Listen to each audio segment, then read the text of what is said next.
నామం పేరిట మీ అందరికీ కూడా ఉదయకాల సమయంలో వందనాలు తెలియజేసుకుంటున్నాను.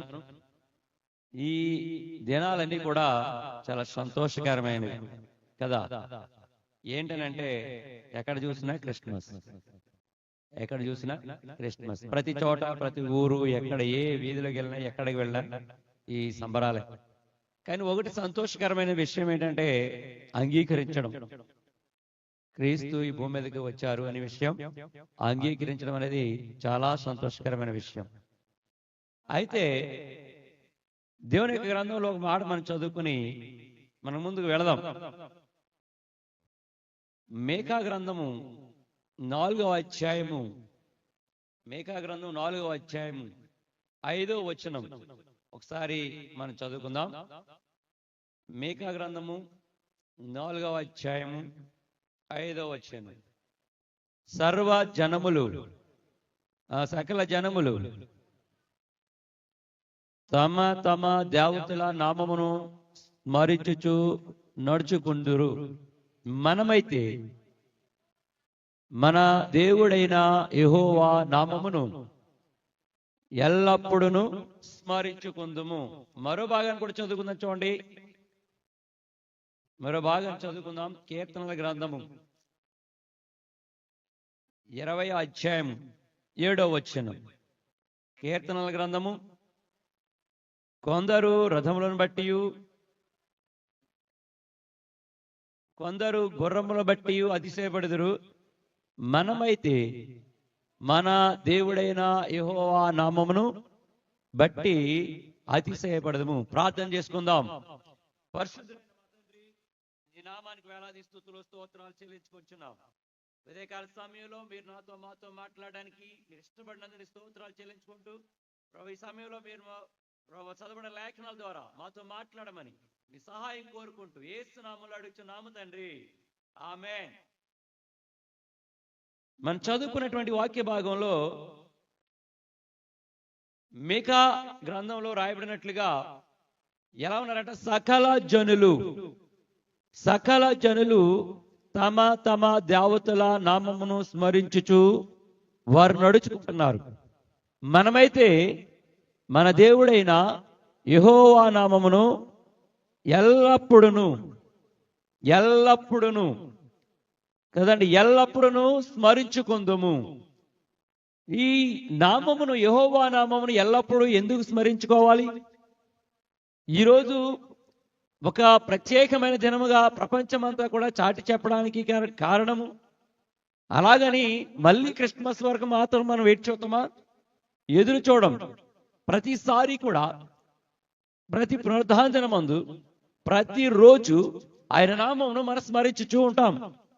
ఎందుకనంటే అది ఆయనలో ఉన్న గొప్పతనం. దావీదు కీర్తనకారుడు కూడా అదే మాట చెప్తున్నాడు. కొందరైతే రథములను బట్టి, కొందరైతే వారికి ఉన్నటువంటి గుర్రములను బట్టి వారు అతిశయిస్తారు. కానీ మనమైతే మన దేవుడైన యెహోవా నామమును బట్టి ఏం చేస్తామంటే మనం అతిశయిస్తాం, గర్విస్తాం, సంతోషపడతాం కదండి. అది ఒక ఉన్నతమైన స్థాయి. అప్పట్లో గుర్రాలే ఒక ఉన్నతమైన ఆస్తి. ఒక గుర్రం ఉంటే, ఆ గుర్రం రథాలుంటే వారు ఉన్నతమైన వారు. ఆ తర్వాత అలా కాలక్రమేణా ఏమైందంటే వారి టెక్నాలజీ పెరగడం వల్ల ఈరోజు గుర్రాలు ఉంటే దాన్ని చిన్న చూపు చూస్తారు. ఏముండాలి ఇప్పుడు? కార్లు తర్వాత హెలికాప్టర్. ఇంకా రాబోయే రోజుల్లో భూమి మీద నడవడానికి ఉండే దానికంటే ఆ గాలిలో ఎగిరే కార్లు వస్తున్నాయి కదండి. అప్పుడు వాటిని బట్టి అతిశయిస్తూ ఉంటారు కదా. అంటే మానవుడికి ఉన్నటువంటి ఆలోచన విధానం ఏంటంటే తన మనస్సు ఎప్పుడు కూడా తనకున్న దానిని బట్టి, తనకున్న స్థాయిని బట్టి అతిశయిస్తున్నాడు. కానీ మనమైతే మన దేవుడైన యెహోవా నామమును బట్టి అతిశయించు వారము. దావీదు కీర్తనకారుడు ఆయనను బట్టి అతిశయిస్తూ వచ్చాడు. అందుకనే మనము ఆయన నామమును ఎల్లప్పుడూ స్మరించుకుందాము అని చక్కగా వ్రాయబడింది. కారణం ఏంటి? ప్రత్యేకత ఏంటి కదండి. ఒక ఇంట్లో కష్టం ఉన్నప్పుడు ఏదైనా సాయం చేశారనుకోండి, అప్పుడప్పుడు మనం జ్ఞాపకం చేసుకుంటూ ఉంటాం, ఆ పలానా వ్యక్తి మనకి ఆ టైంకి రాకపోతే, సాయం చేయకపోతే, చెప్పకపోతే ఆయన బాధపడతాడు, చెప్పి మనం సంతోషపెడతాం కదా. కానీ మనకున్నటువంటి ప్రత్యేకత అలాంటిది కాదట, అలాంటిది కాదు. చూడండి, మనందరం చదువుకునే భాగమునే ఆ లూకా సువార్తలో 2వ అధ్యాయము, లూకా సువార్త 2వ అధ్యాయము, మనందరూ తెలిసిన భాగం 10వ వచనంలో, ఆ దినములలో సర్వలోకమునకు ప్రజాసంఖ్య రాయవలనని ఐగుప్తు వలన ఆజ్ఞ అయిన సరిపోద్దండి. ఏ లోకానికంటే ఇది సర్వలోకమునకు, సర్వలోకమునకు. సర్వలోకము అంటే ప్రపంచంలో ఉన్నటువంటి మొట్టమొదటి ప్రజాసంఖ్య అక్కడ ప్రారంభమైంది. అప్పటి వరకు ఎంతమంది ప్రజలు ఉన్నారు, ఎక్కడున్నారు, వారు ఎవరెవరు ఎవరికి తెలియదు. ఈ ప్రణాళిక వచ్చింది, ఎప్పుడైతే ఇది జరగాల్సి వచ్చిందో వారందరూ కూడా ఎక్కడికి వెళ్ళారంటే ఆ ప్రజా సంఖ్య రాయబడడానికి ఎక్కడైతే ఆ రాజు చేరమన్నాడో ఆ ప్రదేశానికి ప్రజలందరూ చేరుకున్నారు. ఆ క్రమంలోనే ఈ యేసేపు మరియలు కూడా చేరుకున్నారు. ఆ ప్రజా సంఖ్య రాయబడిన ఆ దినము నుండి ఆయన పుట్టినది మొదలు మనకు తేదీ అనేది ప్రారంభమైంది. ఆయన పుట్టుట వలన 2 శకాలు వచ్చాయి. ఏ శకం అంటే మొట్టమొదటిది క్రీస్తు పూర్వం, అంటే ఆయన అక్కడికి పుట్టక ముందు ఆ ప్రజా సంఖ్యలో వ్రాయబడడానికి వచ్చిన తర్వాత, ఆయన జన్మించిన తర్వాత ఏమైందంటే ఆ కాలాన్ని 2గా చేయబడ్డాయి. అది మొదటిది క్రీస్తు పూర్వం, క్రీస్తు పుట్టక ముందు. ఆ తర్వాత మనకు వచ్చింది ఆయన పుట్టిన తర్వాత ఈ రోజు చెప్పుకున్న డేట్ ఆయనదే. ఆయన వచ్చిన కాలమే, ఆయన వచ్చిన తర్వాత మనకి ఈ రోజు నేను ఫలానా తారీఖుని పుట్టాను అని చెప్పగలుగుతున్నాం. అంటే మనము మన దేవుడైన యెహోవా నామమును బట్టి ఎల్లప్పుడూ అతిశయించాలి. ఎందుకో తెలుసా, ఈ రోజు తారీఖు ఎంతనంటే 25 డిసెంబర్ అని చెప్పడానికి గల కారణం ఆ క్రీస్తు ఈ లోకానికి రావడం వలన. ఆయన ఈ ప్రపంచంలో భూమి మీద మానవ రూపంలో అడుగు పెట్టినప్పుడు ఈ దినము, ఇది క్రీస్తు శకం అనేది ప్రారంభమైంది కదండి. క్రీస్తు శకం అని ప్రారంభమైంది. ఇంకో దేశం ఉంది, ఆ దేశంలో వాళ్ళ క్యాలెండర్, ఆ రాజు యొక్క క్యాలెండర్ ఫాలో అవుతారు. మనందరికీ తెలిసిన విషయం అది. ఆ రాజు యొక్క క్యాలెండర్ వాళ్ళ తాతల కాడి నుంచి మొదలవుతుంది. ఆ క్యాలెండర్ తప్ప ఇంక ఏ క్యాలెండర్ ఫాలో అవడైనా ఫాలో అయిన వాళ్ళని ఉంచాడు. కానీ ప్రపంచ సర్వలోకానికి అంతటికి కూడా ప్రజాసంఖ్య రాయబడానికి వచ్చినటువంటి క్రమంలోనే సర్వలోకమంతటికి కూడా 10వ వచనంలో ఉంది. అయితే ఆ దూత భయపడుకుడి, ఇదిగో ప్రజలందరికీ కలుగబోవు మహా సంతోషకరమైన సువర్తమానము. ఆ ప్రజాసంఖ్యలో రాయబడానికి వచ్చినటువంటి సర్వలోకము అంటే, సర్వలోకం అని అంటే అర్థం ఏంటి కదండి. అక్కడ రాయబడింది ఆ జనములలో సర్వలోకమునకు ప్రజాసంఖ్య అంటే మొత్తం లోకంలో ఉన్న ప్రజలందరూ అక్కడికి చేరాలి. ఆ సర్వలోకంలో ఉన్న వారందరికీ కూడా మహా సంతోషకరమైన సువర్తమానాన్ని దేవుని యొక్క దూతలు ప్రకటిస్తూ వచ్చారు. అక్కడ రాయబడినది ఏంటంటే, ప్రజలందరికీ కలగబో మహా సంతోషకరమైన సువర్తమానము నేను మీకు తెలియజేస్తున్నాను. దావీదు పట్టణమందు నేడు రక్షకుడు మీ కొరకు పుట్టి ఉన్నాడు.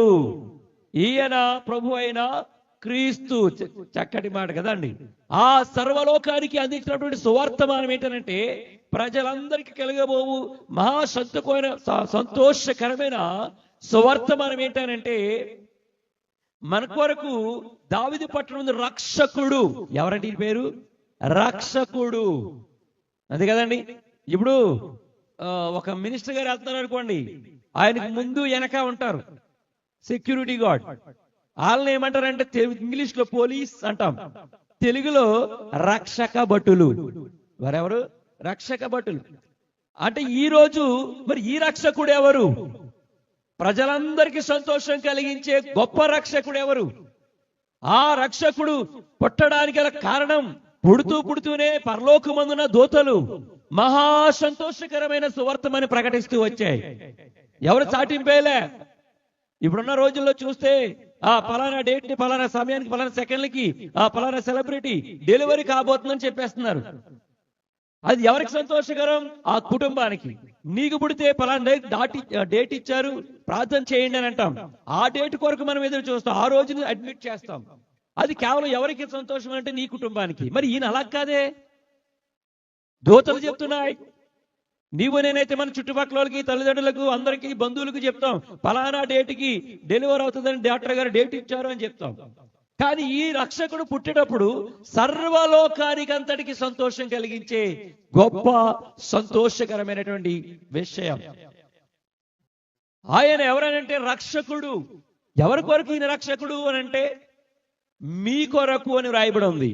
సర్వలోకమునకు ప్రజా సంఖ్య రాయబడడానికి వచ్చినటువంటి ప్రజలందరికీ కూడా ఆ మొట్టమొదటి ప్రజా సంఖ్యలో పార్టిసిపేట్ చేసినటువంటి శకానికి క్రీస్తు శకం అనేది వచ్చింది. ఆ క్రీస్తు శకము ద్వారా మనకందరికీ కలిగిపోయే గొప్ప సంతోషకరమైన సువర్తమానము, నేడు మీ కొరకు రక్షకుడు పుట్టి ఉన్నాడు. రక్షకుడు పుట్టి ఉన్నాడు. అందుకనే సకల జనులు తమ తమ దేవతల నామమును స్మరించుచు ఉంటే, మనమైతే మన దేవుడైన నామమును ఎల్లప్పుడూ స్మరించుకోవాలి. ఎల్లప్పుడూ. మరి వారికి దేవుడు కాదా? ఆ సకల జనులు వారు వారి దేవతలను పూజించున్న వారికి ఈయన దేవుడు కాడా అంటే దేవుడే. కానీ వారు క్రియేట్ చేసుకుని, వారు ఏర్పాటు చేసుకున్నటువంటివి అవి. అందుకని వారు వాటిని బట్టి సంతోషిస్తున్నారు. ఎవరైతే రక్షకుడిని ఎరిగి ఉన్నారో, ఎవరైతే ఆయన రక్షకుడిగా ఎంచుకున్నారో, ఎవరైతే యేసయ్య అనే ప్రభుని యేసు క్రీస్తు దగ్గరికి వచ్చారో, వారు సంతోషముతో ఎల్లప్పుడూ ఆయన నామాన్ని స్మరించుచూ ఉంటారు. అది జీవంగల దేవుడు నీకు నాకు ఇచ్చినటువంటి గొప్ప నిరీక్షణ. ఈ లోకము ఒకటే చెప్తున్నా, అక్కడ సర్వలోకము అని వ్రాయబడింది.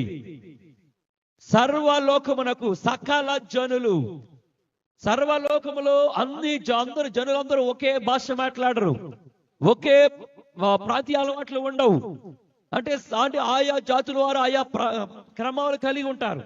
సకల జనులు, సకల జాతులు, ప్రతి ఒక్కరికి కూడా కలగబోయే సంతోషకరమైన సువర్తమానం దేవుడు మనకు పంపించాడు. అదే రక్షకుడు. నిన్ను నన్ను రక్షించడానికి వచ్చినటువంటి సంతోషకరమైన సువర్తమానమే ఆ రక్షకుడు. అందుకనే ప్రజలందరూ కూడా ఏం చేస్తారంటే ఆయన జన్మదినాన్ని స్మరించుచూ ఉంటారు. కొందరైతే ఆ యొక్క డిసెంబర్ నెలలోనే కనబడుతూ ఉంటారు. కానీ ఆయన ఎరిగిన వారు ఎలా ఉంటారంటే ఎల్లప్పుడూ కూడా ఆయన నామాన్ని స్మరించుచూ ఉంటారు. కారణం నెంబర్ 1, ఆయన రక్షకుడు. యెషయా గ్రంథం 9:6 రాయబడిన ప్రకారము ఆయన గురించి చక్కగా కొన్ని మాటలు రాయబడి ఉన్నాయి. ఏమనంటే యెషయా గ్రంథము 9:6 ఉన్న భాగం చదువుదాం. మనకు కుమారుడు అనుగ్రహింపబడెను, జాగ్రత్తగా ఆలకిద్దాం, ఎల్లప్పుడూ ఆయన నామాన్ని స్మరించడానికి గల కారణం ఏంటంటే ఆయన భుజం మీద ఏముందంట? రాజ్యభారం ఉంది. ఒకసారి ఆగదాం అక్క. ఆయన భుజం మీద రాజ్యభారం ఉంది కదా. మనం ఓటేసి గెలిపించుకున్నటువంటి నాయకుడి మీద ఎవరి భారం ఉంది? మన అవసరతల భారం ఉంది కదండి. మనకి ఆ హామీ ఇచ్చిన దాన్ని బట్టి మనం ఓటేస్తాం. ఆ హామీలన్నీ మనకు తీర్చాలి. తీర్చకపోతే మళ్ళీ నాయకుడిని మారుస్తాం. కానీ మరి ఈయన మీద ఏ భారం ఉంది? ఈయన మీద ఏ భారం ఉంది అని అంటే ఏ భారం ఉందంట?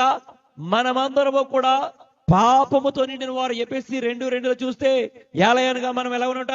మనం పాపముల చేతను అపరాధముల చేతను చచ్చిన వారమై ఉన్నాం. మనము పాపం అనే భారాన్ని మోస్తున్నాం. ఈ భారాన్ని మోయడానికి ఎవరు వచ్చారంట? ప్రజలందరికీ కలగబోవు మహా సంతోషకరమైన సువర్తమానం ఏంటంటే నా పాప భారం మోయడానికి ఆయన ఈ లోకానికి వచ్చి ఉన్నాడు.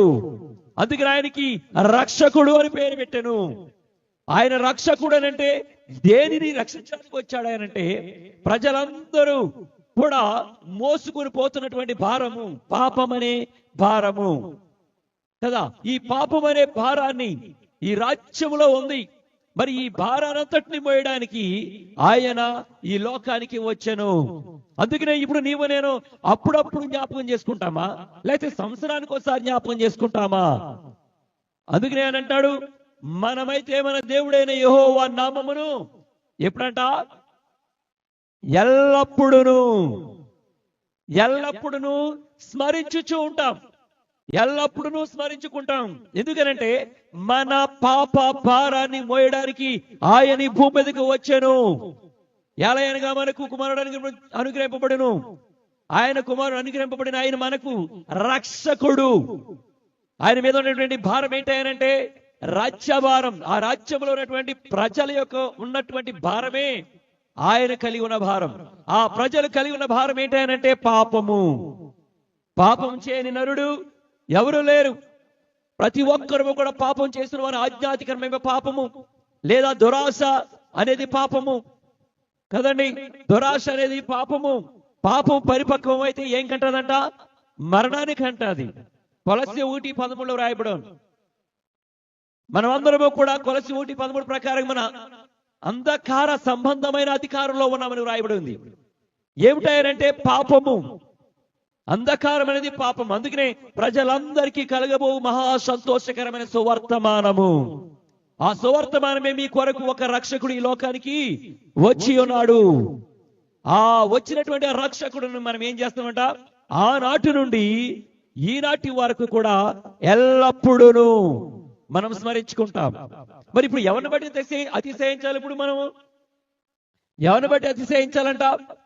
మనకున్నటువంటి ఆస్తిని బట్ట, మనకున్నటువంటి కుమారులను బట్ట, మనకున్న ఉద్యోగాన్ని బట్ట, మనకున్న దాన్ని బట్టి కాదు. అందుకని దావీదు కీర్తనకారుడు కూడా చెప్పేది అదే. కొందరు రథములను బట్టి, గుర్రములను బట్టి అతిశయిస్తూ ఉంటారు. మరి ఈ విధానాన ప్రజలందరికీ కలగబో సంతోషకరమైన సువర్తమానాన్ని బట్టి మనం ఎవరిని బట్టి అతిశయించాలట?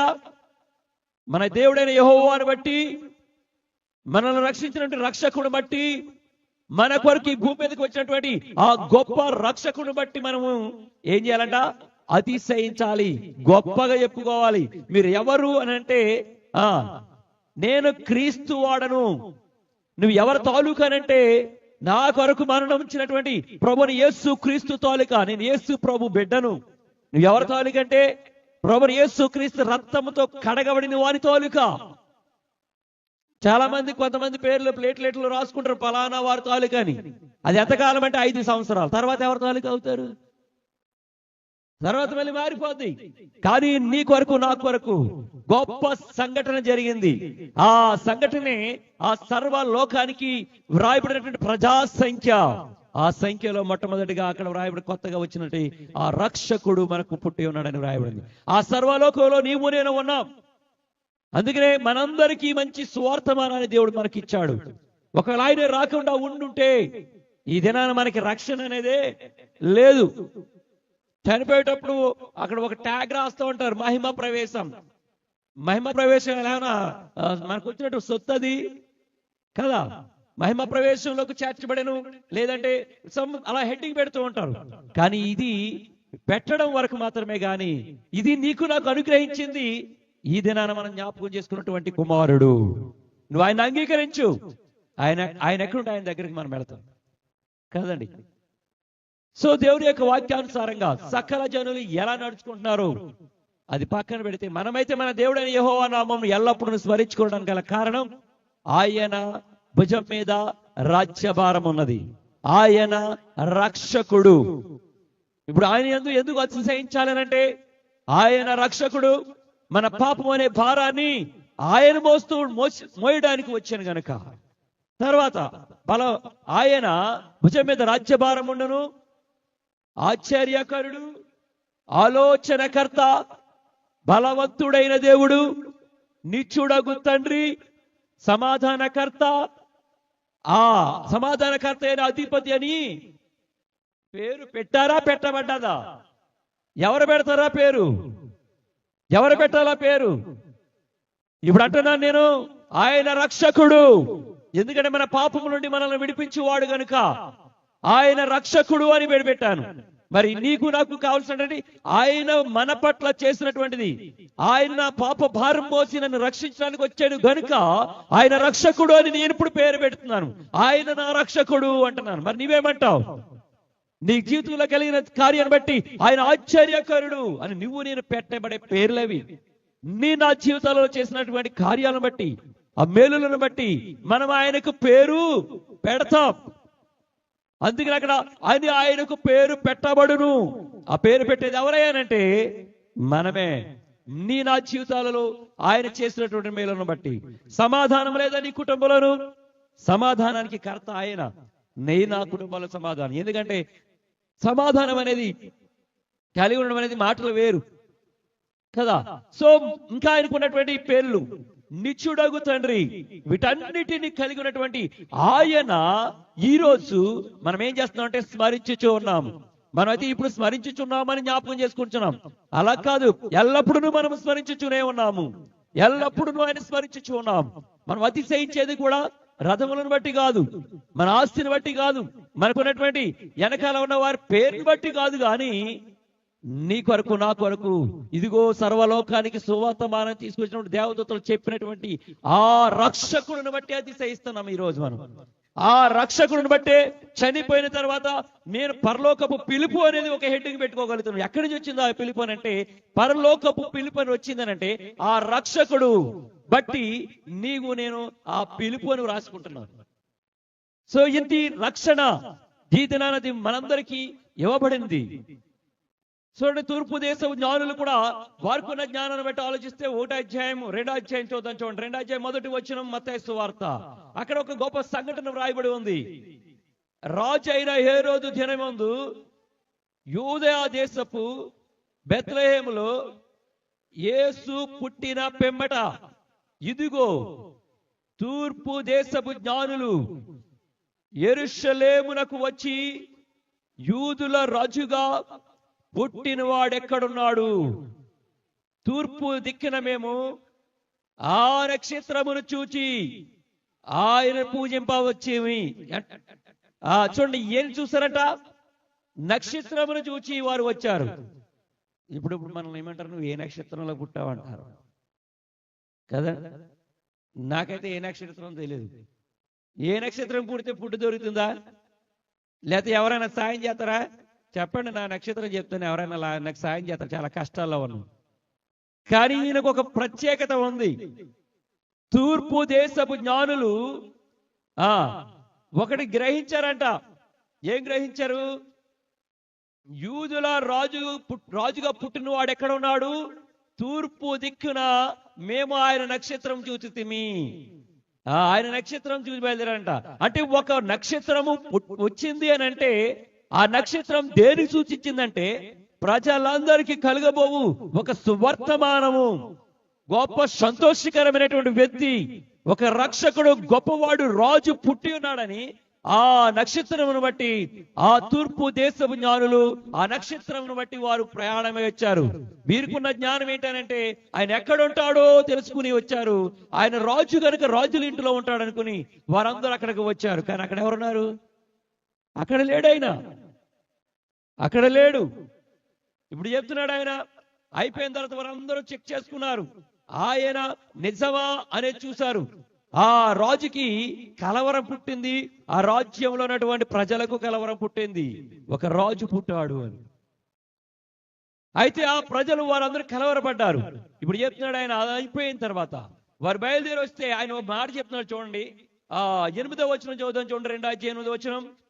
మీరు వెళ్ళి ఆ శిశువు విషయమై జాగ్రత్తగా విచారించి తెలుసుకొనగానే నేను వచ్చి ఆయనను పూజించినట్లు నాకు వర్తమానము తెండని. ఈ రాజుగారు చెప్పిన విషయంలో ఒక గొప్ప మంచి మాట ఏంటో తెలుసా? అక్కడ క్లియర్ రాయబడి 8వ వచనంలో జాగ్రత్తగా విచారించి. ప్రేమైనటువంటి దేవుని బిడ్డలైన వారందరికీ చెప్తున్న విషయం ఏంటంటే, ఈ దినాన ఒక రక్షకుడు నీ కొరకు నా కొరకు పుట్టి ఉన్నాడని చెప్పుకుంటున్నామే. ఆయనను గురించి నువ్వు జాగ్రత్తగా ఏం చేయాలంట? విచారించాలి. ఆ జాగ్రత్తగా విచారించి నువ్వు ఆయనను జ్ఞాపకం చేసుకుంటే ఏమవుతుందంట? ఎల్లప్పుడూ నువ్వు ఆయన స్మరిస్తూ ఉంటావు.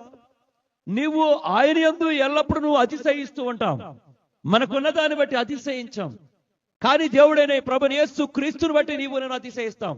అందుకని ఆయన రాజుగారు చెప్తున్నాడు, జాగ్రత్తగా విచారించి తెలుసుకొనగానే మేనును వచ్చి ఆయనను ఆరాధించున్నట్లు. కదండి. ఆయన కూడా వచ్చారు. లోకంలో మనస్సులో ఏముందో మనం పక్క పెట్టండి. ఆయన చెప్పినట్టుది జాగ్రత్తగా విచారించుడి. నీవు సకల జనములు తమ తమ దేవతల నామము స్మరించుచు ఉన్నారు. ఇప్పుడు దేవుని వాక్యం చెప్తుంది, ఆ దేవతల నామమును జాగ్రత్తగా విచారించి అప్పుడు ఆయన స్మరించు. ఇప్పుడు ఇదిగో నేనైతే ఎల్లప్పుడూ స్మరించుచున్న నా దేవుడైతే ప్రజలందరికీ సంతోషకరమైన సువర్తమానాన్ని ఈ లోకానికి తీసుకుని వచ్చాడు ఆయన. ఆ సంతోషకరమైన సువర్తమానమే ఆయన మన కొరకు రక్షకుడిగా వచ్చి ఉన్నాడని. మనకందరికీ రక్షకుడు అవసరమే. దేనికి రక్షకుడు అంటే, నీకు అధికంగా డబ్బు ఉందనుకో, సెక్యూరిటీని గార్డుని పెట్టుకోవాలి. నువ్వు బయటికి వెళ్ళినా సెక్యూరిటీ గార్డు ఉండాలి, లోపలికి వచ్చినా ఉండాలి. నువ్వు తినే ఆహారం ఒకటి చెక్ చేయాలి, లేదంటే నువ్వు తాగే నీళ్లు చెక్ చేయాలి. ఒక మెయిల్ వస్తూ ఉంటది, నిన్ను చంపేస్తామని అన్నది అనుకోండి, ఎవడన్నా మెయిల్ పంపించాడు అనుకోండి, ఇంక నిద్ర పడుతుంది వాడికి. ఆయన రక్షించుకోవడానికి చుట్టూ మనుషులు ఉండాలి. మరి ఈ భూమి మీద నీకు నాకు ఒక రక్షకుడు అని పేరు పెట్టబడి ఈ లోకానికి వచ్చాడు. ఆయనను ఎల్లప్పుడూ మనం స్మరించుచూ ఉండాలి. ఇది పుట్టినది ఎప్పుడంటే కొన్ని 2024 సంవత్సరాల క్రితం జరిగినటువంటి ఈ సంఘటనను ఈ రోజు మనం ఏం చేస్తున్నాం? జ్ఞాపకం చేసుకోవట్లే, స్మరించట్లే. ఇది ఒక ప్రాంతీయ పండగ కాదు, ఒక రాష్ట్ర పండగ కాదు, ఒక దేశం పండగ కాదు. ఇది ప్రపంచమంతా అక్కడ రాడు సర్వలోకమునకు సంబంధించిన విషయం. సర్వలోకమునకు సంబంధించిన విషయం. సర్వలోకమంతా కూడా ఆ జనాభా లెక్కలు రాయడానికి వెళ్ళింది. ప్రజలందరికీ కలిగిపోయి ఉన్నటువంటి సంతోషకరమైన వర్తమానం. అందుకనే ప్రపంచమంతా కూడా ఒక రక్షకుడు మనకి పుట్టి ఉన్నాడు. అది ఏ డేట్ అయితే ఏం కావాలి నీకు? రక్షణ వచ్చిందా లేదా? నువ్వు రక్షించబడి ఆ రక్షణలో నువ్వు ఉన్నావా లేదా జ్ఞాపకం చేసుకో. అందుకనే జాగ్రత్తగా విచారించుడి అని చెప్తున్నాడు. నీవు వెంబడించే నీ దేవుడు, నువ్వు స్మరించుచుండే ప్రతిరోజు స్మరించుకునే నీ దేవుని విచారించి తెలుసుకో. ఆయన భుజం మీద రాజ్యభారం ఉంది. ఈ జ్ఞానులు ఎందుకు ఆ తూర్పు దేశాల నుంచి వచ్చారనంటే, ఒక వింతైనటువంటి ఆ నక్షత్రం ఎందుకు పుట్టిందనంటే, ఒక రక్షకుడు ఈ లోకానికి వచ్చాడని వాళ్ళు తెలుసుకుని ఆయనను పూజించడానికి వచ్చారు. వారి ఇప్పుడంటే కార్లు ఉన్నాయి, ట్రైన్లు ఉన్నాయి, హెలికాప్టర్లు ఉన్నాయి, ఏరోప్లేన్లు ఉన్నాయి. ఆ జనాలు ఏమున్నాయి? ఏమీ లేవు. అయినప్పటికీ కూడా వారు కలిగినటువంటి గొప్ప సంతోషకరమైనటువంటి ఆ సువర్తమానాన్ని, ఆ నక్షత్రాన్ని చూసుకుంటూ వారు బయలుదేరి వచ్చారు. అంటే ఒక రక్షకుడు మనకు పుట్టినాడు. ఆయన యూదుల రాజుగా పుట్టినవాడు ఎక్కడా? ఆయనే ఇదేనా మనం జ్ఞాపకం చేసుకున్నటువంటి రక్షకుడు. ఆ రక్షకుని సంత నీవు నేను చేరి ఉన్నాం. ఆయనను ఎల్లప్పుడూ మనం స్మరించుకోవడానికి గల కారణం, ఆయన భుజం మీద రాజ్యభారం ఉంది. ఆ రాజ్యభారం ఏంటాయనంటే, ఆ రాజ్యంలో ఉన్న ప్రజలకున్న భారం ఏంటాయనంటే, ఆ ప్రజలు పడే భారం ఏంటాయనంటే, వారు అంధకార సంబంధమైన అధికారంలో ఉన్నారని చెప్తున్నాడు అపోస్తలుడైన పౌలు 1:13 అలాగే ఎఫెసీ 2:2 పాపముల చేత అపరాధముల చేత చచ్చిన వారై భారం మోస్తున్నారని వ్రాయబడి ఉంది. ఆయన నీకు నాకు మధ్యవర్తి లేడని యెషయా గ్రంథం 49:16 చెప్తుంది. అంటే నీకు నాకు మధ్యవర్తి లేడు. ఇలాంటి సమయంలో నన్ను కూడా పాపమునకు లోబడిన వారమై ఈ పాపం అనే భారాన్ని మోసుకుంటూ ఉన్నటువంటి ప్రజలందరికీ ఒక సువర్తమానం. ఇప్పుడు నేను ప్రైమ్ మినిస్టర్ అయ్యారనుకోండి, ఒక్కొక్కళ్ళకి ఎంత అప్పు ఉందో ఆ అప్పు, ప్రతి అప్పు అది ఎంతైనా సరే తీర్చేస్తానని అనుకోండి, ఏమంటారు మీరు అందరూ? కదా, తీర్చేతనంటే ఏమంటారు? అందరూ సంతోషమే బాధ? ఇంకా ముందే చేసేసి మీ పలానా తారీఖు చెప్పి పాత డేట్లు వేసి రాయించేస్తారు అవసరమైతే. ఎందుకంటే అప్పు తీర్చేవాడు ఎవరు వచ్చారు? మనకు ఒక నాయకుడు వస్తున్నాడు, మన అందరూ అప్పులు తీర్చడానికి. ఇంక మనకు అప్పుతో పని లేదు అనుకుంటారు. భయపడక్కర్లేదు, ఎందుకంటే మన అప్పులు తీర్చడానికి ఒక ఆయన వచ్చాడు. మరి ఈ లోకంలో కూడా ఒక రక్షకుడు వచ్చాడు నా అప్పు తీర్చడానికి. ఆ అప్పు ఏంటంటే పాపము. ఈ పాపం అనే అప్పు లేదా పాపం అనే భారం నీ మీద నుంచి నా నుంచి తొలగించడానికి ఆయన భూమి మీదకి వచ్చాడు. ఆయన వచ్చిన సమయం ఎలాంటిదనంటే, సర్వ లోకములకు జనాభా సంఖ్య రాయడానికి వచ్చిన సందర్భం. ఆ దినం నుంచి మొదలైంది క్రీస్తు శకం. ఆ దినం నుంచి మొదలైంది ఒక డేటు. ఈ రోజు మనం చెప్పుకునే డేటు నీవు నేను క్రియేట్ చేసింది కాదు, క్రీస్తు శకానికి చెందిన వారం మనం. ఆ క్రీస్తు నీ కొరకు నా కొరకు ఒక రక్షకుడిగా వచ్చి ఉన్నాడు. అందును బట్టి మనం ఏం చేయబడాలంటే, మనం ఎల్లప్పుడూ కూడా ఆయన స్మరించుచూ ఉండడానికి గల కారణం, ఆయన ఎందుకు స్మరించుచూ ఉండాలో జ్ఞాపకం చేసుకుంటున్నాం. ఎందుకు ఆయన ఎందుకు అతిశయించాలో చెప్తున్నా కదండి. ఆయన మీద రాజ్యభారం ఉంది. ఆ రాజ్యభారమే పాపం అనే భారం. మరో మాట చెప్తున్నాడు ఆయన. చూడండి, లోకాసువార్త 2వ అధ్యాయము 14వ వచనం చూడండి.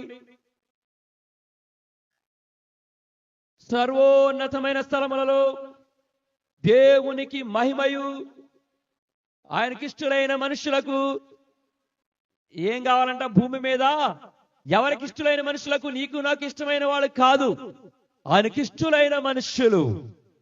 ఇప్పుడు నేనున్నాను అనుకోండి, నేను చెప్పిందలా చేస్తా ఉండి నేను పిలిచినప్పుడు వస్తే అతను నాకు ఇష్టమైన వాడు అవుతాడు కదా. నా మాట వింటే అతను నాకు ఇష్టమైన వాడు. నేను చెప్పినప్పుడు రాకుండా, నేను చెప్పిన పని చేయకుండా, నన్ను పట్టించుకోలేదనుకోండి, అతను నాకు ఇష్టడవుతాడా? అలాగే నీవు నేను ఒకటి జ్ఞాపకం చేసుకోవాలి. ఆయనకిష్టులైన మనుషులకు ఈ భూమి మీద సమాధానం ఉన్నది అనే కుటుంబంలో ఎవరైనా ఉన్నారంటే ఎవరు లేరు. ఎవరింటికి వెళ్ళినా ఏదో ఒక స్టోరీ చెప్తారు. ప్రతి ఇంటిలో ఒక బాధ ఉంటుంది. ప్రతి ఇంటిలో ఒక విచారకరమైన సంగతులు ఉంటాయి. డబ్బు ఉంటే తింటాకుండదు, తింటాకుంటే డబ్బు ఉండదు కదా.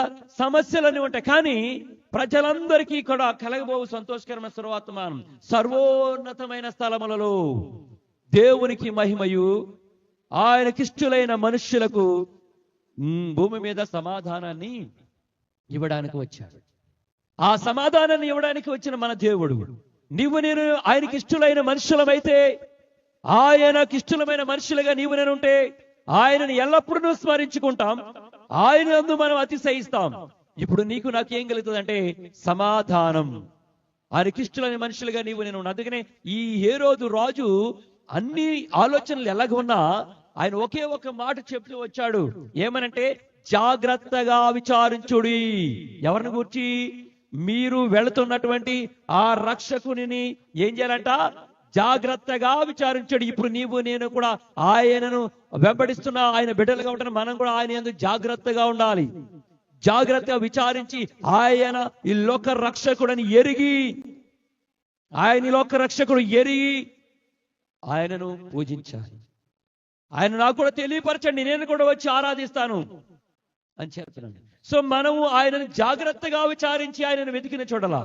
ఆయన దగ్గరికి మనం వస్తే, జాగ్రత్తగా విచారిస్తే, ఆయన నీకు నాకు ఒక గొప్ప రక్షకుడు, అలాగే నీకు నాకు ఒక మంచి సమాధానకర్త. నీకు నాకు కష్టాల్లో, ఇబ్బందుల్లో, ఇరుకులను, వేచోట్ల ఉన్న, ఎక్కడ పనిచేసిన ప్రమాదంలో ఉన్న, ఇబ్బందులు ఉన్న ఆలోచన కలిగించే దేవుడు, ఆలోచన కర్త. నువ్వెక్కడికి వెళ్ళి ఏం మాట్లాడాలో నీతో మాట్లాడే దేవుడు, నువ్వెక్కడికి వెళ్ళి ఏం చెప్పాలో చెప్పే దేవుడు. పూయా సెప్రా అనే వారు ఉన్నారు. ఫరో రాజు వారిని ఒక పని నిమిత్తం నిర్ణయించాడు. నిర్ణయించిన తర్వాత అక్కడ జరిగిన సంఘటన ఏంటంటే, వారు మగపిల్లవాడు పుడితే చంపాలి, వాళ్ళ డ్యూటీ అది. కానీ మగపిల్లవాడు పుట్టినా బ్రతికినేస్తున్నారు. ఇప్పుడు ఎవరికి భయపడాలి? వాళ్ళు ఫరో రాజుకి భయపడాలి, చంపేస్తాడేమని భయపడాలి. కానీ వారు భయపడలే. ఇప్పుడు వారందరూ కూడా రాజుగారి దగ్గరికి వెళ్ళిన తర్వాత వారు గొప్ప సాక్ష్యాన్ని ఇస్తున్నారు. దేవుడు వారికి ఒక ఆలోచన కలిగించాడు. అక్కడికి వెళ్ళినప్పుడు ఆయనకు ఆలోచన చెప్పి నడిపించేది, మాట్లాడేది ఆయనే. ఆయన అంటున్నాడు, అప్పుడు వారు అన్నారు, హెబ్రీ స్త్రీలు ఐగుప్తు స్త్రీలు అంటే వారు కాదయ్యా, వారు చురుకైన వారు. ఇప్పుడు నీవు నేను చురుకైన వారుగా ఉండాలంటే, నీవు నేను ఎల్లప్పుడూ అతిశయిస్తే, ఆయనను స్మరించుచు ఉంటే మనం చురుకైన వారము. మేము వెళ్ళక మునిపేవారు ప్రసవిస్తున్నారు, ఇక మేమేం చేయాలో తెలియక అతను వారిని చంపలేకపోయామయ్యా అని అన్నారు. నీకు అక్కడ ఏ స్థితిలో అయినా ఎక్కడైనా మాట్లాడాలని అంటే ఆలోచన కలిగించేవాడు ఆయన. ఒంటరివాడు అనుకోవచ్చు. ఆ యొక్క హెబ్రీ స్త్రీలు వారికి పూయా సెప్రాలకు సపోర్ట్ గా వెళ్ళే, వాళ్ళిద్దరే ఉన్నారు. వాళ్ళిద్దరు మాటలే వింటున్నాడు. ఇక్కడ రాజుపక్షంగా ఉన్న వాళ్ళు అనేకులు ఉన్నారు. తల తీసేయండి అంటే తీసేయడానికి సిద్ధంగా ఉన్నారు. కానీ భయపడ్డారు వాళ్ళు. వారిని దేవుడు ఆశీర్వదించినని వ్రాయబడి ఉంది, వారి సంతానాన్ని. అందుకనే నీవు నేను ఎల్లప్పుడూ ఆయన స్మరించుకోవాలి అని అంటే, ఆయన ఈ లోకానికి, సర్వలోకానికి సంతోషకరమైన సువర్తమానాన్ని తీసుకొచ్చినటువంటి గొప్ప రక్షకుడు. రెండవది, ఆయన భుజం మీద రాజ్యభారం ఉన్నదని చెప్పుకున్నాం. ఆ రాజ్యభారమే మన పాపం అనే భారాన్ని మోసుకుంటూ వచ్చాడు ఆయన. ఆ పాప భారాన్ని తీసివేయడానికి ఈ లోకానికి వచ్చి తను తాను అప్పగించుకున్నాడు. ఆయన ఆ అప్పగించుకుని తను తాను తిరిగి మరలా సమాధిని గెలిచి లేచాడు. అందుకనే ఈ రోజు నేను ఎల్లప్పుడూ కూడా ఆయన స్మరించుచూ ఉండాలి. ఆయన మనం జ్ఞాపకం చేసుకుంటూ ఉండాలి. అందుకనే ఆయన బిడ్డగా ఆయన యందు అతిశయించాలి. ఇప్పుడు నేను అంటున్నాను, మీ బాకీలన్నీ తీర్చేస్తాను అని అన్నాను. ఎంతకాలం చెప్పుకుంటారు? కొత్త అప్పు పుట్టి తీర్చలేనప్పుడు దాకా జ్ఞాపకం చేసుకుంటారు. మళ్ళీ బాకీలు వచ్చి మళ్ళీ తీర్తే బాగుండు అనుకుంటారు ఒక అప్పు తీర్చిన తర్వాత. కానీ ఈయన మరి మన యొక్క పాప భారాన్ని అంతటినీ తొలగించేశాడు. ఈ పాప భారమే లేకుండా చేసేసాడు ఆయన. ఆయన లేకుండా చేయడానికి చేసిన కార్యం ఏంటంటే తన్ను తానుగా అప్పగించుకున్నాడు. సర్వలోకములో ఉన్నటువంటి పాప భారం అంతా, ప్రజల యొక్క పాపాలన్నిటినీ కూడా తొలగించడానికి ఆయన వచ్చాడు. అందుకని ఇప్పుడు నీవు నన్ను ఎలా స్మరించాలయ్యా అంటే నేను బ్రతుకు కాలమంతయు ఆయన స్మరిస్తానని చెప్తున్నాడు ఆయన దావీదు కీర్తన గారు. నేను బ్రతుకు జన్మలన్నీ ఆయన కొరకు జీవిస్తానంటున్నాడు. మరి నీవు నేను కూడా నాకున్నటువంటి పాప భారాన్ని తీసివేసిన దేవుడు. అందుకే ఈ లోకానికి వచ్చాడు ఆయన. నువ్వు ఆయన పక్షంగా ఉంటే ఇది మతమైతే కాదు, ఒక మంచి మార్గంలో నడిపిస్తుంది నిన్ను నన్ను. ఒక తల్లిదండ్రులు తన కుమారుని పాఠశాలలో ఎందుకు జాయిన్ చేస్తారయ్యానంటే మంచి బుద్ధులు నేర్చుకుంటాడని, క్రమంగా ఎదుగుతాడని, రేపొద్దున ప్రయోజకుడు అవుతాడని. ఇదేనా దేవుని సువార్త నీకు కూడా నాకు కూడా ప్రకటించబడుతుందంటే కారణం ఏంటో తెలుసా? ఆయన చెంతకు నువ్వు వస్తే పాపము చేయనీయడు ఆయన. నెంబర్ 2, నీ పాపము తలంపులు రానివ్వకుండా చూస్తాడు ఆయన. నెంబర్ 3, నీ తల్లిదండ్రులు ఎలా గౌరవించాలో దేవుడు నీతో మాట్లాడతాడు. నెంబర్ 4, నీవు సొసైటీలో యోగ్యుడిగా ఎలా ఉండాలో దేవుడికి జ్ఞానం ఇస్తాడు. నెంబర్ 5, దేవుని ఇతరులతో ఎలా మాట్లాడాలో నీకు ఆలోచన చెప్తాడు. నెంబర్ 6, నీకు సమాధానం ఎక్కడ ఉంటుందో చెప్తాడు ఆయన.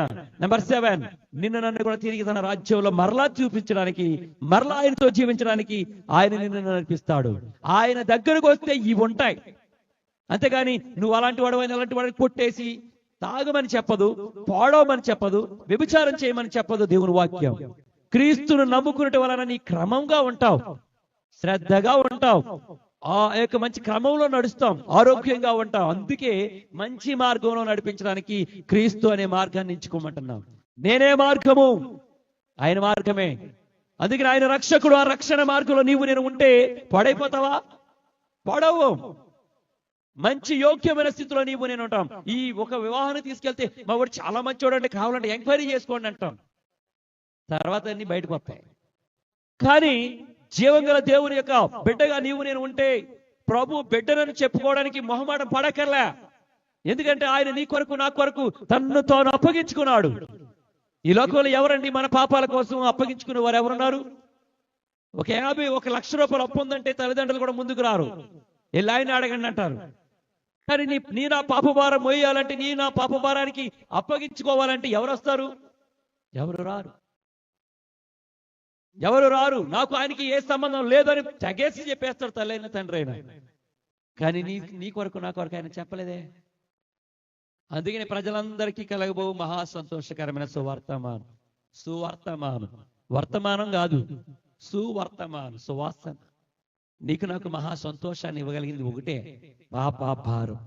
ఆ పాప భారాన్ని తీసివేశాడనంటే ఎంత ఆనందం. డోక్రా వాళ్ళందరికీ ప్రతి అప్పు కట్టేశాను అన్నాడు అనుకోండి, ఎంత ఆనందమో. పాలాభిషేకం చేస్తారు. ఏ అభిషేకం? పాలాభిషేకం. మళ్ళీ కొత్త అప్పు ఇచ్చి మళ్ళీ కొత్త అప్పు కట్టండి అన్నాడు అనుకోండి, ఫ్లెక్సీ తీసి మళ్ళీ పక్కన పడారు. కానీ నీ కొరకు నా కొరకు తను అప్పగించుకొని ఒక గొప్ప సువర్తమానాన్ని తీసుకుని వచ్చి నిన్ను నన్ను కూడా ఆ పాపాల నుంచి విడిపించిన ఆ దేవునికి నీ అభిషేకం చేస్తావు. ఈ అభిషేకం చేస్తున్నాం. దేవుడు నిన్ను నన్ను కోరుకునేది ఒకటే, ఆయన మార్గంలో ఉంటే చాలు. ఆయనను ఎల్లప్పుడూ స్మరించుకునే ప్రజలుగా నీవు నేను ఉండాలి. ఆయన పేరు చెప్పుకుని గర్వంగా సంతోషంగా జీవించే ఒక మంచి ఆ జీవితాన్ని మనం కలిగి ఉండాలి, విశ్వాసాన్ని కలిగిన వారమే ఉండాలి. ఆయన ఈ భూమి మీదకి రావడం వలన మనకు కలిగింది ఏంటంటే, క్రీస్తు పుట్టిక నుండి మనకు ఒక డేట్ అనేది వచ్చింది. నెంబర్ 2, రక్షణ అనేది వచ్చింది, రక్షకుడిగా వచ్చాడు. నెంబర్ 3, ఆయన మన పాప భారాన్ని మోయించడానికి ఈ లోకానికి వచ్చాడు. తర్వాత మనందరికీ సమాధానాన్ని ఇవ్వడానికి. చెప్పుడు చాలా ఉంటాయి, బోల్డ్ అని ఉన్నాయి చెప్పుకోవడానికి. కాకపోతే కొన్ని మాటలు జ్ఞాపకం చేసుకుంటున్నాం. దేవుని పిల్లలుగా క్రిస్మస్ అని చెప్పుకున్నటువంటి సంబరాలు, కొన్ని చోట్ల జరుగుతున్నటువంటి సంబరాలు ఎలా ఉంటాయంటే డాన్సులు ఇవన్నీ కాదు. క్రిస్మస్ అంటే ఆరాధించడం, పూజించడం. ఎంత భక్తి శ్రద్ధల్లో ఉండాలి. పవిత్రమైనది. పవిత్రుడు జన్మించాడు, పుణ్యాత్ముడు జన్మించాడు. ఎంత పవిత్రంగా ఉండాలి. సో దేవుని సన్నిధి అన్న, క్రిస్మస్ అన్న యథార్థతతో భక్తి శ్రద్ధలతో ఆయన నామాన్ని స్మరించుచు ఆయన మహిమపరచడమే క్రిస్మస్. ఆ క్రిస్మస్ అనేది ఎందుకనంటే ఆయన మన కొరకు ఈ లోకానికి వచ్చాడని. అయ్యా అసతోమ స్వర్గమయ తమసోమ దో దీర్ఘమయ మృత్యోన్మ అమృతాంగమయ అని ఒక శ్లోకాలు ఉంటాయి. ఆ శ్లోకాలకు అర్థం ఆయన పుట్టికే. ఆయన వచ్చేట ద్వారా మేము పాపంలో ఉన్నాము, మమ్మల్ని విడిపించేవాడు ఎవరంటే ఆయన ఈ లోకానికి వచ్చి ఇదిగో పాప భారం మోసుకొని పోవు దేవుని గొర్రె పిల్ల. ఇంక నువ్వు ఇంక ఈ పాట ఈ శ్లోకం చెప్పక్కర్లే, అతిశయించాలి. నేను రక్షించబడ్డాను. నా కొరకు ఆల్రెడీ ఒక ఆయన పవిత్రుడు ఈ భూలోకానికి వచ్చాడు, ఆయన ప్రభు అనే క్రీస్తు. ఇక నేనెందుకు మాట్లాడాలి? ఇంకా నేను పాపంలో లేను. ఆయనే పాప భారం నా భారాన్ని మోసుకుని పోయాడు. ఆయన పాప భారాన్ని మోస్తున్నది ఆయనే. ఇక నేను ఎలాంటి వాడనంటే పాపము లేని వాడం. అందుకే మనం ఏం చేయాలంటే ఆ క్రీస్తుని బట్టి అతిశయించాలి. ఆయన నామాన్ని ఎప్పుడు కూడా స్మరించుచూ ఉండాలి. నీవు నేనే సాక్షులము. సో అలాంటి నిరీక్షణ జీవితాన్ని దేవుడు నీకు నాకు ఇచ్చాడు. మరి ఆ నిరీక్షణలో ఉండి ఆ సకల జనులు ఎవరు ఏ మార్గంలో వెళ్తారని అనవసరం. సకల జనులు తమ తమ దేవతల నామం స్మరించుకొని ఏదైనా చేసుకొని, మనమైతే నువ్వు ఆయన రక్షకుడుగా అంగీకరిస్తే నీ మతం మారదు, నీ మార్గమే మారుతుంది, నీ పద్ధతులు మారుతాయి, నీ ప్రవర్తన మారుతుంది, నీ ఆలోచన విధానం మారుతుంది. ఆ మంచి లక్షణాలు నీకు వస్తాయే గాని నీదున్నది ఏది కోల్పోవు. ఇంకో మహిమ ఏంటంటే ఆ మహిమ రాజ్యంలో, పరలోక రాజ్యంలో లేదా వైకుంఠంలో నీవు నేను చిరకాలము జీవిస్తాం. ఎప్పుడనంటే ఆయన నమ్ముకుంటే, ఆయనను అంగీకరిస్తే. ఆయన ఈ లోకానికి అందుకే వచ్చాడు ఆయన. అందుకనే మహా సంతోషకరమైన సువర్తమానము. పరలోక రాజ్యంలో చేరాలంటే 10 కోట్లు కట్టాలన్నారు అనుకోండి, కట్టేస్తాడు. డబ్బున్న వాళ్ళు కట్టేస్తారు. మరి సామాన్యుడు ఏంటి? అందుకనే దేవుడు నీకు నాకు అందుబాటులో ఉండి ఇలాగ తను తాను తగ్గించుకొని ఆ సత్రంలో చోటు లేనందువలన ఎక్కడున్నాడు ఆయన?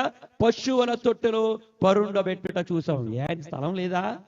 సృష్టి అంతా ఆయనదే.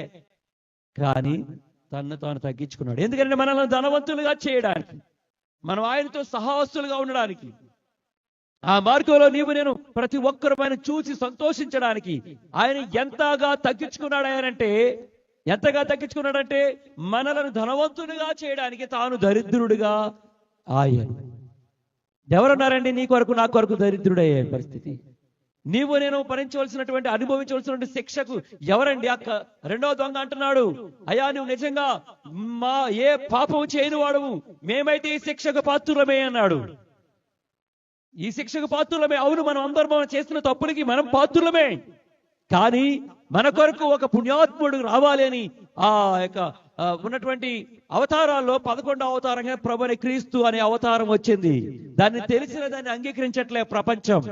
కొన్ని దేశాలు అంగీకరించట్లే. ఎందుకంటే ఆ పుణ్యాత్ముడు ఎవరో కాదు, ప్రభు అయిన యేసుక్రీస్తు కన్య మరియ గర్భమున పుట్టినటువంటి ఒక పుణ్యాత్ముడు.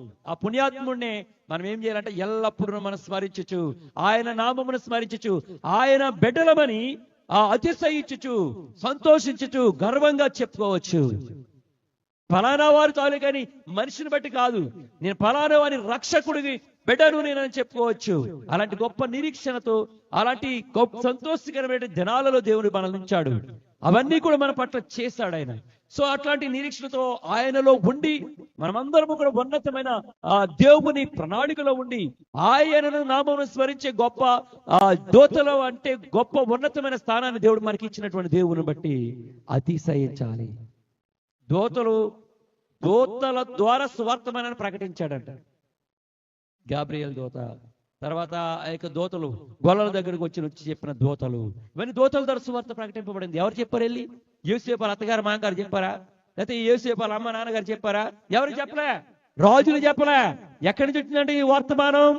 పరలోకమందున్న దోతలు వచ్చి ఇదిగో ప్రజలందరికీ కలుగబో సంతోషకరమైన సువర్తమానం అని చెప్పింది. ఇప్పుడైతే యూట్యూబ్ లో ఫలానా తారీఖుని ఫలానా సెలబ్రిటీ డెలివరీ అవుతుందని రాస్తున్నారు. ఎవరి కోసం డెలివరీ అవుతుంది? ఏం ఉపకారం? నీకు నాకేమైనా ఉపకారమా? కాదే. కానీ ఇప్పుడు మనం వింటున్న వార్త ప్రజలందరికీ, సకల జనులకు, సర్వ లోకానికి సంతోషకరమైన సువర్తమానం అని 2024 సంవత్సరాల క్రితం వచ్చిన సువర్తమానం. ఆ వర్తమానంలో ఆ సువార్తలో నీవు నేను ఉన్నాం. అందుకని మనం ఎల్లప్పుడూ ఆయన నామం స్మరించుచు మనం నడుచుకోవాలి. ఆయన యందు అతిశయించుచు ఈ భూమి మీద ఆయన బిడ్డల వలె సంతోషంగా వెళ్ళాలి. అట్టి నిరీక్షణ జీవితంతో నీవు నేను రానున్న ధనాలలో ఆయన రాకడ పర్యంతం నమ్మకమైన వారుగా సాగిపోవడానికి దేవుడు తన